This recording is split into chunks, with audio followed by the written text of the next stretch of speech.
Hey guys, welcome to Long Tips. Today I'll be showing you how to download and install the Threads app on your iPhone. And now let's dive right in. Now to download and install the Threads app on your iPhone, first open up the App Store on your phone,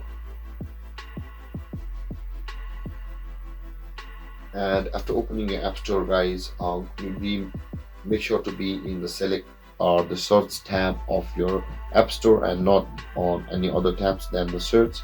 So guys, after tapping on the search button on the search tab at the bottom right corner of your screen, you are on this over here, and at the top of the screen there is the space bar or the search bar for us to type in and type the threads over here or search for threads over here. And here is the threads app available for us, which is an Instagram app. So after downloading it, guys, it will be installed on your phone after a little moment, because you can see it's starting to download.